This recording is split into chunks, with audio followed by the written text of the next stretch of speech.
아마 1세기 교회에서도 정말 큰 의문이었을 거예요. 아니 예수님 온다며, 성령 받았으면 권능 나타난다며, 보니까 베드로랑 바울이 죽은 사람도 살려내더만. 근데 왜 이 로마 제국은 안 바뀌는 거야? 근데 왜 내가 살아가는 이 동네는 안 바뀌는 거야? 근데 왜 우리 주변의 환경은 안 바뀌는 건데 언제까지 우리가 이렇게 두려움과 불안 속에서 살아야 하는 거냐고. 이 고통스러운 질문이 왜 없었겠습니까? 1세기 사회에서 그리스도인들에게. 근데 바로 이때에 사도 요한이 계시록 12장을 통해서 전달한 하나의 메시지가 있어요. 7절에서 12절, 뭐 읽어보진 않을게요. 이따가 보게 될 텐데 7절에서 12절을 보시면요, 여러분들, 마귀가 싸움에서 져요. 천상의 전쟁에서 이 마귀가 패배하게 됩니다. 패배해서 쫓겨나요. 그리고 나서 이제 원래는 용이었는데 뭐래요? 지금은 뱀이래요. 여러분들, 우리가 뭐 용을 본 적은 없어요. 뱀을 본 적은 있지만, 우리가 상상할 수 있잖아. 용이 세요? 뱀이 세요? 용이 그냥 센 게 아니라 훨씬 뭐 비교도 안 될 만큼 강력하지 않겠습니까? 진짜 용이 진짜 딱 나타났다고 생각해 보세요. 제주도에서 막 갑자기 그 돌개바람이 일어나면서 막 용이 나타났다고 생각해 보면 여러분들 이건 세계가 깜짝 놀란 일이 아니겠냐고요. 막 그럼 그 용이 막 하늘에서 나타났는데 뱀이 한 마리 기어가고 있어요. 이렇게 땅을. 비교가 되겠냐고. 이게 안 되겠죠. 지금 그 이야기를 하는 거예요, 여러분들. 마귀의 영향력과 권세가 현저하게 소멸됐다.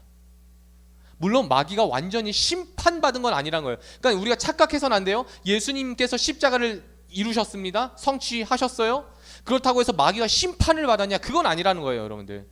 그 십자가의 권능으로 예수의 그리스도 되심이 죽은 자들과 산 자들에게 선포되어지면서 주님의 주권이 우주적 주권으로 인정되어지면서 마귀의 참소와 영향력이 현저하게, 그 전투력이 만약에 만이었다면 이제는 한 1 정도? 그렇게 떨어졌다라는 겁니다. 번외의 이야기가 될 수 있는데, 여러분들, 제가 교회 생활 어린 시절에 할 때 이제 저도 이제 시골에서 살았다 보니까, 시골뿐만이 아니라 서울 교회도 마찬가지였었어요. 제가 다녔던 교회들이 다 지하 교회 아니면 뭐 성도들 100명에서 200명 모이는 그런 작은 교회였어요. 그때 당시에는 그런 교회가 큰 교회가 아니었어요. 막 100명, 200명 모이는 교회는 작은 교회였어요, 그때는. 근데 그때마다 꼭 어떤 사람이 있냐면은, 다들 아마 경험해 보셨을 텐데, 귀신 들렸다 하는 사람들이 있었어요. 귀신 들렸다 하는 사람들. 근데 제일 고충이 뭐냐면은, 유아실에 같이 가둬놔요. 유아실에 저도 어렸었던 건데, 보통 귀신 들린 사람들은 일단 등치가 크고 힘이 세요. 예. 네. 그러면은 애들도 거기인데 애들 뭘 알아요? 놀아요. 놀고 있으면은 갑자기 개거품 물면서 막 발작 일으키고 막 쾅쾅쾅 하면은 막 바들바들 막 떨어야 돼요. 마치 한 양들이 있는데 거기 사자 한 마리 놓은 것처럼 막 그렇게 하여튼 무식하게 했던 것 같아요. 예배드리는데 니들은 방해되니까 거기 있어 막 이렇게 했던 것 같아요, 그때 당시에.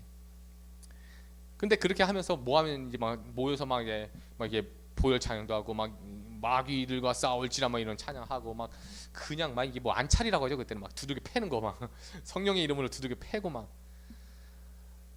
그러면서 이제 가까이 가지 마, 뭐 너도 귀신 들려, 막 이렇게 무슨 귀신 들림을 질병처럼 막 이렇게 전염되는 것처럼 그렇게 오해해 왔다라는 거죠. 그러다 보니까 20년 전에 우리나라를 강타했었던 가계 저주론, 뭐 이런 것들, 되물림의 저주, 막 이런 것들도 가난한 사람한테 구제하면 그 가난의 영이 너한테 올 수 있어, 이렇게 얘기를 해요, 그 사람들은. 그래서 함부로 구제도 하지 말라고 그럽니다. 그 사람들이 그냥 가난한 게 아니라 가난의 영에 붙잡혀 갖고 가난하게 살게 되는 거니까, 너도 만약에 그 사람의 영에 붙잡히게 되면은 너도 그 경제가 샌다, 이렇게 가르쳐요. 장례식 갈 때 뭐라고 해요? 웬만해선 가지 말라고 해요. 왜 그래요? 죽음의 영이 들러붙는데요. 아니 그럼 죽음의 영이 장례식장만 있어요? 버스에는 없어요? 그렇게 따지면 영인데, 예수님이 영이신 모습으로 어떻게 해요? 문 닫았는데 그냥 들어오세요. 예수님이 500명한테 한꺼번에 보이신다니까요. 그런 분이세요, 여러분들. 자, 제가 영에 대한 이야기를 좀 하려고 말씀드리는 건데, 귀신 들림. 구원받은 사람들이 귀신 들림이 있을 수 있을까요, 여러분들? 귀신이 일단 어떤 존재인지 우리가 한번 그냥 논리적으로 한번 이야기를 해봅시다. 귀신은 영적 존재예요, 그렇죠? 천상적 존재죠. 영체죠, 영체. 그렇기 때문에 뭐 우리가 이걸 들고 이렇게 막는다고 해서 뭐 못 오고 이런 존재가 아닌 거 아시죠? 영체예요. 영체이기 때문에 우리의 영에 직접적 타격을 줄 수 있을 거라고 생각하는 것이 이제 신비적인 부분이에요. 과연 그러한가? 예수를 혹시 믿지 않는다면 전 가능할 것 같아요. 혹시라도. 근데 여러분들 예수 믿으세요? 예수의 그리스도 되심을 믿으십니까? 우리 안에 그럼 누가 계세요? 우리와 함께하는 그분은 성령님이세요. 성령님이 함께 하신다고요. 그런데 그 신자에게 함께하는 그 성령님을 물리치고 귀신이 들어온다? 근데 이거 자체가 무슨 하나님을 수수깡으로 아는 거예요. 그거는 말도 안 되는 소리예요. 그럼에도 불구하고 여전히 귀신이 우리에게 영향을 줄 수 있는 건 여러분들 유혹입니다. 유혹이에요. 물론 생명 없는 것에 뭐 역사할 수도 있겠죠. 근데 여러분들 어쨌든 우리가 영뿐만이 아니라 우리의 육신도 하나님 거고 우리의 모든 것이 하나님 거 아니에요? 우리가 지금 죽든 나중에 죽든 뭐 나이가 다 돼서 죽든 간에 혹시 그것이 사고든 질병이든 뭐든 간에 우린 주의 것이에요. 여러분들 절대로 우리의 영이든 우리의 몸이든 사단이 함부로 할 수 없어요. 자, 이렇게 이야기하는 이유는 우리가 함께 계시록을 보면서 두려워하지 말자라는 겁니다. 전혀 두려워할 존재가 아니라는 겁니다. 12장의 내용은요, 용이 교회에 도전하고요, 교회는 용의 도전에 대한 응전을 하게 됩니다. 13장은요 두 짐승의 도전과 교회의 응전으로 이루어지고요, 14장은요 승리와 심판으로 이루어지게 됩니다. 자, 12장 봅니다. 악한 세력의 우두머리인 사탄이 아기를 삼키려고 나타났대요. 보이시죠, 여러분들? 이 아기가 누구겠어요? 이 아기가 누구예요? 사탄이 직접적으로 나선 상대. 예수님입니다. 예수님이에요. 자, 1절 한번 읽어볼게요. 시작. 하늘에 큰 이적이 보이니 해를 옷 입은 한 여자가 있는데 그 발 아래에는 달이 있고 그 머리에는 12별의 관을 썼더라. 2절. 이 여자가 아이를 베어 해산하게 되매 아파서 애를 쓰며 부르짖더라. 3절. 하늘에 또 다른 이적이 보이니 보라, 한 큰 붉은 용이 있어 머리가 7이요 뿔이 10이라 그 여러 머리에 7 왕관이 있는데. 자, 4절 마지막에 보면은 아이를 삼키려고 했다라고 합니다. 자, 하늘에 두 가지 이적을 봤어요. 여기서 이적은 세메이온이라고 해서 우리 현대 사회에서 제일 간단한 가까운 표현으로는 이정표예요. 이정표. 이적이라는 이 세미온이라는 단어가 이정표. 여러분들 운전하시잖아요. 그때마다 뭐가 있어요? 이정표가 있어요. 녹색으로 해서 하얀색 화살표로 여기로 쭉 가면 남양주, 이쪽으로 가면 이제 서울 이렇게 돼 있죠. 그럼 여러분 우리가 이정표를 볼 때 와, 저 이정표 잘 만들어졌네. 와, 색깔이 투톤이네. 그 이정표에 우리가 주목합니까? 우리가 그 이정표를 보는 이유가 있잖아요. 뭐죠? 방향, 디렉션이에요, 여러분들. 마찬가지로 교회에게 있어서 십자가는 우상이 아니라 디렉션이에요. 십자가를 통해 무엇을 바라보라? 예수를 보라는 거죠. 예수를 보라는 거예요. 그런 것처럼 이적입니다. 그러니까 이 이적을 통해서 무엇을 보라는 거예요. 여자를 보라, 용을 보라, 이 얘기가 아닌 거예요. 여자를 통해 무언가를 보라, 이 용을 통해 무언가를 보라 라는 뜻입니다. 자, 먼저 1절을 볼게요. 1절을 보니까 여자가 나타났어요. 여자가 나타나서 아기를 낳았는데 이 아기가 예수 그리스도겠죠. 그랬더니 이 여자가 누구라고 해석하겠습니까? 캐톨릭에서는 이 여자 당연히 마리아죠. 아주 쉽게 해석하겠죠. 제가 이제 한자에 좀 약해요. 옛날에 고등학교 때는 한자만 딱 있으면 이제 평균 올리는 시간이었는데 이제는 뇌가 죽어가는지 이게 한자를 다 까먹기도 하고 뭐 외우지도 못하겠는데, 그래서 사자성어에 약한데 이 캐톨릭 신자들이 사자성어를 좋아하거든요. 교리를 다 사자성어로 만들어요. 보통 이게 한 사자성어로. 그래서 기억이 안 나는데 하여튼 마리아의 어떤 무후만 어떤, 마리아가 원죄가 없다라고 얘기하잖아요. 그건 아시죠? 마리아는 원죄가 없어요. 캐톨릭 교리상에 의하면. 근데 한국 교회에서는 그렇게 해갖고 마리아를 숭배한다 이렇게 지금 얘기하고 있는데, 혹시 캐톨릭 신자랑 이런 대화 해본 적 있으세요? 저는 몇 번 있거든요. 근데 캐톨릭 신자들은 마리아 숭배를 안 한다고 얘기를 해요. 그럼 우린 또 뭐라고 생각해요? 저 거짓말하네 이렇게 얘기해요. 또 목사님들도 그렇게 얘기해요. 그것도 거짓말 할 거라고 이렇게. 그럼 여러분들 그렇게 거짓말이라고 생각할 게 아니라 캐톨릭 교리를 조금 공부해 보면 돼요. 그게 뭐가 나쁩니까 그게? 제가 그래서 그 다 나와 있어요, 여러분들. 그 캐톨릭 그 교리 뭐 문답 이렇게 하면 나와요. 그냥 요즘에 얼마나 편합니까? 그냥 가서 보는 거예요. 왜 이 사람들이 마리아의 원죄를 말하지? 그러니까 마리아의 원죄를 왜 얘기하냐면은 이제 교부들이 싸워요. 이제 옛날에 예수님이 하나님이지 않냐? 이제 여기까지 동의가 됐어요. 예수님이 곧 하나님이시다. 여기 동의가 된 거예요. 그러면은 예수님이 언제부터 하나님이었냐? 이거예요. 마리아 뱃속에서부터 하나님이었던 거야? 아니면 뱃속에서 태어났을 때부터 하나님이었던 거야? 이 얘기가 나오는 거예요. 그러니까 이게 아리송한 거예요, 지금. 그러게? 태어났을 때부터 하나님인 거냐? 아니면은 뱃속에서 하나님인 거냐? 근데 이제 어쨌든 성령께서 이제 수태고지를 해갖고 천사를 통해서 이제 네 뱃속의 아기는 성령으로 나타나게 되었다라고 얘기하니까 그래. 그러면은 근데 마리아는 죄인이잖아. 근데 죄인 속에 있으면은 그거 어떻게 되는 거야? 막 이런 또 문제가 발생한 거죠. 그러다 보니까 이제 무슨 해석을 하게 되냐면은 그럼 우리 이렇게 하자. 어쨌든 천사의 방문을 받았잖아, 마리아가. 그러니까 마리아는 특별 은총으로 예수님의 구속 사함 그 사역 없이 특별히 하나님이 죄를 다 사해 주시고 거기에 성령으로 넣어 주신 거라고 하자. 이렇게 해서 만들어진 교리예요. 그러니까 결국에는 예수님의 원죄 없음, 예수님의 어떤 신성함을 강조하기 위해서 논리적으로 해석을 하고 설명을 하려고 만들다 보니 마리아의 무죄, 어떤 원죄 없음을 그렇게 과잉 해석을 하게 된 거죠. 이해가 좀 되십니까? 그러니까 그런 맥락에서 이제 그들은 그렇게 교리를 받고 있으니 마리아를 숭배한다 이런 얘기는 안 해요, 그분들도. 근데 우리는 계속 거짓말한다, 어쩐다 막 이렇게 이야기하기도 합니다. 자, 근데 어쨌든 이 부분을 캐톨릭은 마리아로 해석하는 건 맞습니다.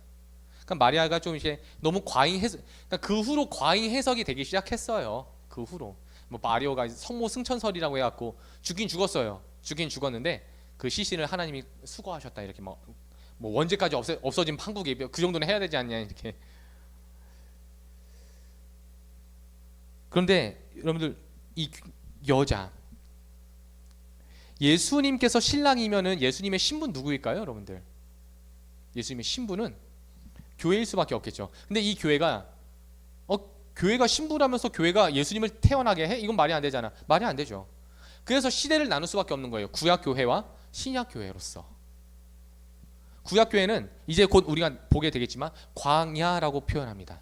광야, 그 하나님과 함께하고 하나님과 밤낮으로 함께하고 하나님이 먹여주시고 하나님이 보호하시고 하나님이 이기게 하시고 하나님이 경배받으셨던 그 광야, 거기가 바로 교회였던 거예요. 하나님이 하나님 되신가 하나님의 거룩한 백성의 부르심이 있었던 그곳, 바로 그 광야 교회의 예언을 통해, 말씀을 통해, 그 옛 언약을 통해 예수께서 오셨다라는 표현을 지금 이렇게 하고 있는 겁니다. 근데 그 교회의 모습, 그 여자의 모습이 어땠냐면요, 여기 머리부터 발끝까지 반짝반짝반짝 빛났다라는 거예요. 이게 뭐 왕관은 뭐고 뭐 발은 뭐고 달은 이런 해석을 할 필요가 없어요, 여러분들. 생각해 보세요. 해가 어때요? 반짝반짝해요. 밤하늘의 달이 어땠을까요? 우리는 막 달에 대해서 막 너무 많은 해석하려고 하는데 고대 근동에서 밤은 여러분들 뭐만 빛나겠어요? 달과 별만 빛나요. 다른 거 빛날 게 없어요. 그러니까 머리부터 발끝까지 밤낮으로 빛나는 존재예요. 아침에 봐도 빛나고 밤에 봐도 빛나고 머리를 봐도 빛나고 발을 봐도 빛나고 어디를 봐도 빛나는 존재. 이게 누구예요? 예수님이 사랑하는, 예수님이 사모하는 단 한 사람, 교회란 뜻입니다. 예수님이 볼 때는 밤에 봐도 자기가 너무 이뻐. 낮에 막 눈곱 끼고 막 머리가 뻗쳐 있는데 자기야 너무 이쁘다. 내 눈에 자기는 보석같이 빛난다. 우리 주님 그렇게 말씀하시는 거예요. 내 눈에는 그냥 너만 보여. 이런 뜻이에요, 여러분들. 우리 주님 되게 로맨티스트 하시죠? 제가 그렇게 표현하는지는 모르겠어요. 근데 아마 더 하시겠죠, 우리 주님이. 그러니까 여러분들 불특정 다수가 아니라 지금 주님께서는 단 한 대상만을 사랑한다는 거예요. 어떤 표현으로서? 신랑이 신부를 사랑하는 것처럼. 신랑이 신부를 사랑하는 것처럼. 자, 우리 5절 한번 읽어볼게요. 5절입니다. 시작. 여자가 아들을 낳으니 이는 장차 철장으로 만국을 다스릴 남자라.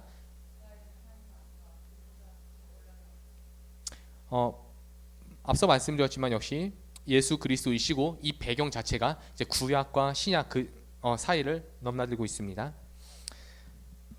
그러니까 용이 아기를 삼키려고 했었던 것이 구약의 사건이라고 표현하는 거예요. 지금 이게 신약의 뭐 헤롯 대왕 이 얘기가 아니라, 착각하시면 안 돼요. 신약의 헤롯 대왕 이야기가 아니라 구약에 있었던 사건들을 총체적으로 이야기했을 때 마귀가 했던 일은 단 하나밖에 없어. 뭐냐면은 메시아의 오심을 막으려고 했다라는 거예요. 그동안 자꾸만 구약의 모든 역사가 그 얘기밖에 없다라는 거예요. 그 얘기가 역사에서 어떤 이야기로 펼쳐지냐면, 여러분들, 이스라엘 백성들이 자꾸만 이방 여자랑 결혼해요. 이방 남자랑 결혼해요. 결국 그렇게 되면 뭐가 어려워져요? 거룩한 혈통이 어려워지는 거예요. 유다의 씨, 여자의 후손이 오지 못하게 하려고 자꾸 이 통혼 정책을 펼쳤다라는 겁니다. 사탄이. 더 나아가서 다윗 왕조가 자꾸 암살돼요. 여러분들 아시겠지만 자꾸 찢어지고 암살돼요. 그런데 그게 인간의 타락도 있고 욕심과 죄성도 있었겠지만 그 궁극적인 목적, 그 인간의 욕심을 통해서 마귀가 이루고자 했던 궁극적인 목표가 뭐였겠어요? 유다 혈통이 제거되어짐으로 하나님 언약이 무너지고 실패하여서 메시아가 오지 못하도록 만들겠다라는 그 사건을 지금 이 판타지하게 좀 이야기하고 있습니다. 그런데 그때에 이 땅의 역사가 일어날 뿐더러 저 천상에서도 사건이 있었다라는 거예요. 어떤 사건이었습니까? 이 용이 미가엘과 미가엘 군대들, 용과 용의 군대들이 싸움이 있었다라는 거예요. 그런데 여러분들, 왜 미가엘이에요? 갑자기 굉장히 생뚱맞아요. 지금 계시록에서도 처음 나오고 이제 안 나오거든요. 잠깐 참조 조연으로 딱 나오고 이제 안 나와요. 미가엘 왜 나온 거예요? 뭐 물론 유다서에서도 잠깐 나왔었죠. 그 모세의 시체를 두고 이제 미가엘이 가져간다. 또 뭐 저 누구야? 마귀는 지가 가져간다. 모세는 살인한 자다 하면서 이제 죄가 있으니까 내가 시체라도 가져간다. 막 어쨌든 여러분들, 미가엘이 왜 등장했냐면요, 일단은 용이잖아요. 지금은 대천사라는 거예요. 미가엘과 더불어 견줄 수 있는 대천사였던 것이 틀림없습니다. 근데 여러분들, 미가엘이 우리 입장에선 되게 판타지한 존재고 굉장히 강력한 존재라고 인식되어지고 있지만, 하나님 앞에 있어서 미가엘은 어떤 존재예요? 미가엘이 군대 장관이라고 가정합시다. 정말 우리가 그렇게 전승일 따라서 그 엄청난 군대가 있고 싸움도 잘하고 막 강력한 능력이 있어요. 자, 그럼 하나님한테 한번, 하나님 저랑 스파링 한번 하시죠 해갖고 이기겠어요? 뭐 무슨 상대가 뭐 되겠습니까 그게? 지금 그 이야기 하고 싶은 거예요. 얘들아, 신자들아, 그리스도인들아, 잘 봐라. 우리를 구원하고 우리를 보호하시는 분이 누구냐면 예수 그리스도시거든. 하나님 아버지 되시는 그분이시거든. 근데 그분이 마귀랑 싸우실 분이 아니야. 깜냥이 안 돼, 마귀가. 그 얘기하는 거예요. 예수님은 지금 이 전쟁에 참여할 필요가 없으세요. 누구 손에서 끝내요? 예수님이, 야 미가엘아, 굳이 내가 가야겠냐? 네 손에서 좀 정리해. 자, 이렇게 표현하면 좀 정리가 되시겠죠? 이 정도 존재예요. 그러니까 성도들에게 있어서 마귀는 굉장히 무섭고 굉장히 강력한 존재, 굉장히 우리가 싸워도 불가능한 존재, 이길 수 없는 존재, 이렇게 느껴지는 거예요. 근데 하나님 입장에서는요, 야 내 손까지 갈 필요가 뭐가 있냐? 네가 알아서 그냥 조용하게 좀 시켜. 그랬더니 미가엘 가서 조용하게 시킨 거예요. 지금 그 하나님이 우리의 하나님이시라고요, 여러분들. 그 하나님이.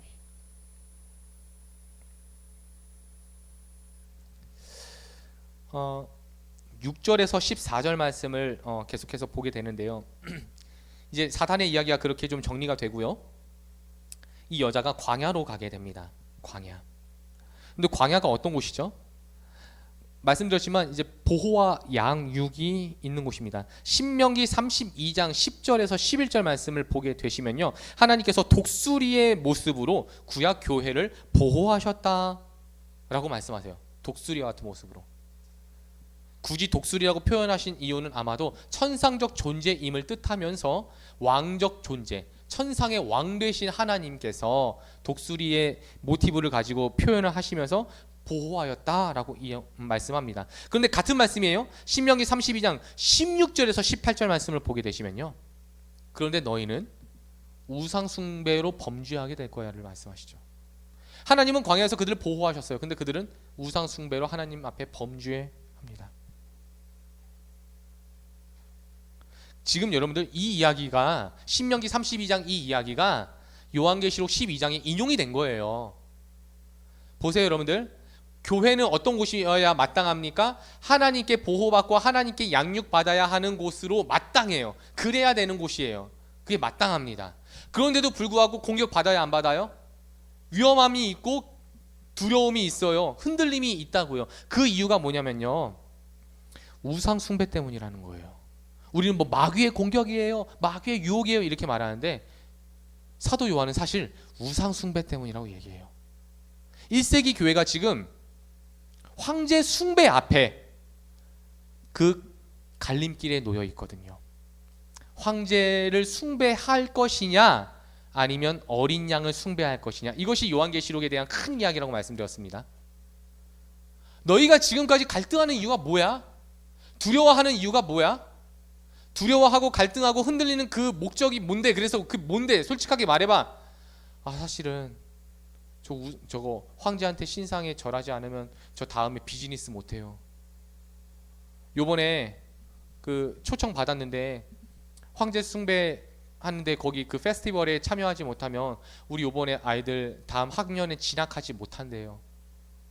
저 이번에 정말 중요한 서류에 사인 받아야 되는데 저희 같은 동종업계에 있는 분이 황제 숭배 같이 끝나고 식사한 다음에 하재요. 결국 여러분들 1세기 교회나 21세기 교회가 직면한 문제는요, 진짜 강력한 문제는 사탄이 엄청난 능력으로 우리를 괴롭히고 무섭게 하는 게 아닙니다. 우리가 지금 어린 양을 섬길 것이냐 아니면 세상을 섬길 것이냐, 이것이 한국교회의 위기이고 이것이 열방의 교회에 있어서 가장 큰 치명적인 약점이 될 수 있다는 겁니다.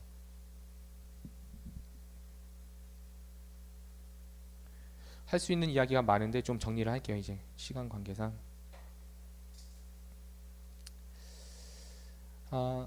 여러분들 그 15절 한번 보시겠어요? 14절 14절에서 15절 시작. 여자가 큰 독수리의 두 날개를 받아 광야 자기 곳으로 날아가 거기서 그 뱀의 낯을 피하여 한 때와 두 때와 반 때를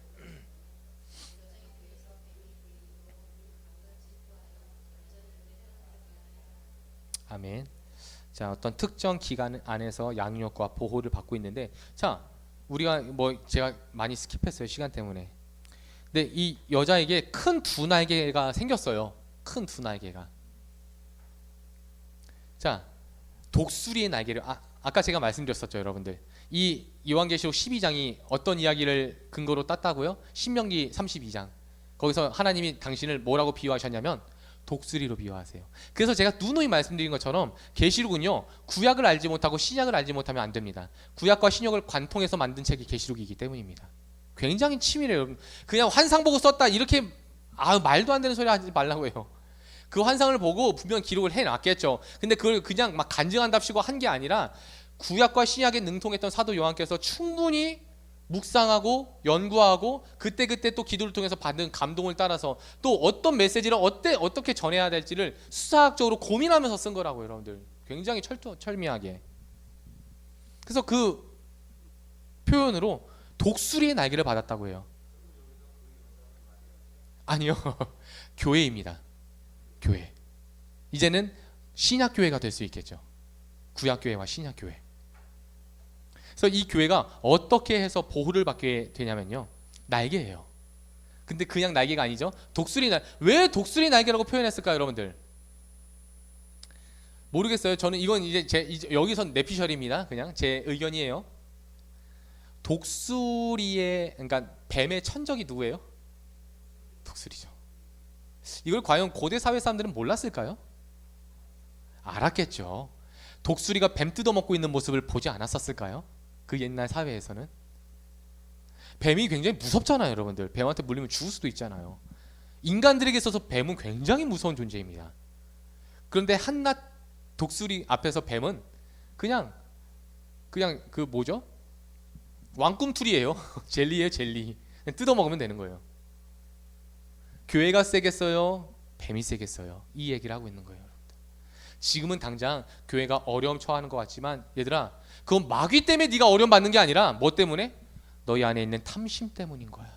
결국에 아직 마음을 확정하지 못한 것 때문이야. 확정하지 못했기 때문이야라고 얘기해요. 요번에도 세미나 때 그런 이야기 하시던데 야고보서를 인용하는 전도 구절이었던 것 같은데 잘못 인용된 것 같아서 제가 한번 이야기해 볼게요. 야고보서를 보면은 의심하는 자는 무엇이든지 구할 것을 받은 것으로 생각하지도 마라 이렇게 얘기해요. 그랬더니 뭐라고 얘기하냐면 그래서 의심하면 안 된다고 얘기해요. 저는 근데 어떻게 얘기해요? 교회에서 의심하라고 얘기합니다. 누가 맞을까요? 열방의 교회에서는 제가 맞겠죠.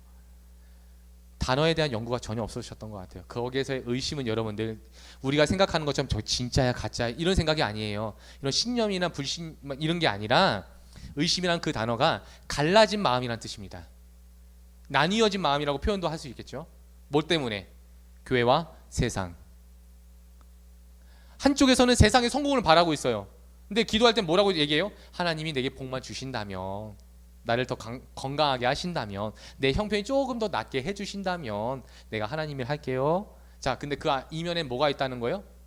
나뉘어진 마음이라는 거예요. 이미 그런 마음을 가진 사람은 그런 악한 동기, 선한 동기와 악한 동기가 있다라는 거예요. 그럼 그것은 땡이란 이야기입니다. 의심이 아니에요. 그건. 그래서 오직 하나님께 전념하라는 거죠.